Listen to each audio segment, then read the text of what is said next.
Assalamualaikum warahmatullahi wabarakatuh. Perkenalkan, saya Rizka Wulandari, perwakilan dari kelompok 2 yang akan menjelaskan tentang praktikum aliran fluida. Dengan tujuan praktikum yang pertama mempelajari aliran fluida dan peralatan yang berkaitan dengan transportasi fluida. Yang kedua, mahasiswa dapat menentukan parameter untuk karakteristik side gauge, venturimeter, orifisimeter, TI, pipa paralel, gate valve, pipa tunggal, elbow. 3. Mengetahui pengaruh komponen pipa terhadap energi hilang.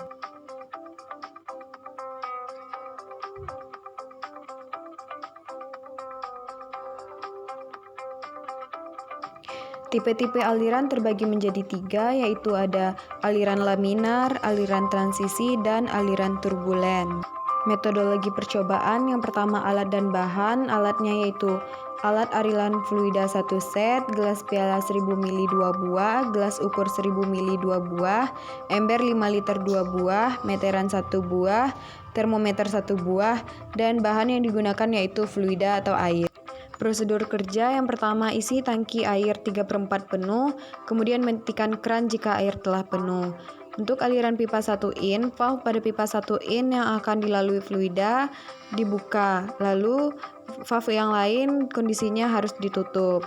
Yang ketiga, dihidupkan pompa untuk mengalirkan air ke pipa. Kemudian ukur volume air yang mengalir pada venturimeter.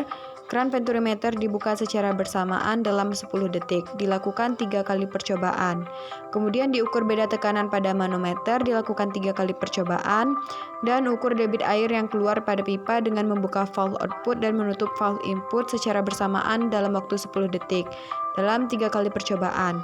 Kemudian dilanjutkan pada pipa 3/4 in dengan prosedur yang sama. Lalu pada pipa setengah in juga dengan cara yang sama. Kemudian diukur panjang pipa keseluruhan baik pipa setengah in, 3/4 in, dan 1 in. Lalu ukur temperatur air dan hitung nilai energi hilang pada pipa dan nilai daya pompanya. Nah, berikut hasil debit aliran, lalu hasil kecepatan aliran fluida, kemudian hasil bilangan Reynolds. Masuk pada pembahasan, percobaan aliran fluida dalam sistem perpipaan bertujuan untuk memahami perilaku fluida yang mengalir melalui pipa dengan berbagai konfigurasi serta menganalisis faktor-faktor yang mempengaruhi debit, kecepatan aliran, kehilangan energi, dan jenis aliran. Berdasarkan prinsip kontinuitas, semakin kecil diameter pipa, maka luas penampangnya juga semakin kecil, yang menyebabkan kecepatan aliran meningkat jika debit konstan. Hal ini terlihat dalam percobaan saat debit tetap. Kecepatan aliran meningkat pada pipa dengan pipa diameter lebih kecil. Fenomena ini sesuai dengan hukum kontinuitas massa. Jika aliran fluida ditentukan berdasarkan bilangan Reynolds, maka percobaan ini sebagian besar nilai Re berada di bawah 2000, menandakan aliran laminar yang memiliki pola aliran teratur dan dominasi gaya lebih sedikit dibandingkan dengan aliran turbulen.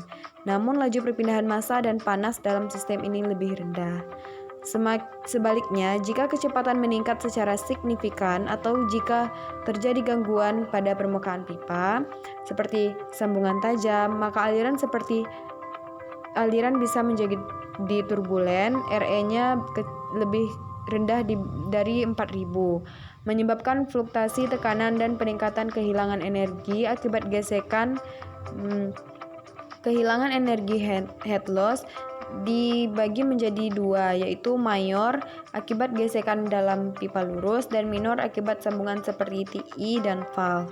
Kehilangan energi minor cukup signifikan, terutama pada sambungan-sambungan tajam yang menyebabkan turbulensi lokal dan perubahan arah aliran.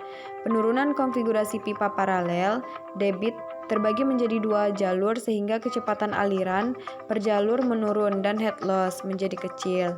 Hal ini sesuai prinsip bahwa sistem paralel menurun total hambatan aliran mirip dengan hukum resistensi pada listrik. Fluida dengan viskositas tinggi akan mengalami hambatan aliran yang lebih besar dan cenderung mempertahankan aliran laminar.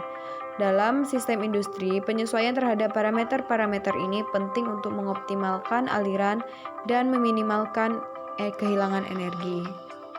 Adapun kesimpulan yang dapat diambil dari praktikum ini, yang pertama, praktikum ini berhasil memberikan pemahaman mengenai alat-alat transportasi pipa dan komponen sambungan pipa. Kemudian mahasiswa mampu menentukan parameter karakteristik tiap alat dan sambungan seperti tekanan, debit, kehilangan energi yang terjadi pada pipa tunggal, paralel, elbow, TI, dan valve.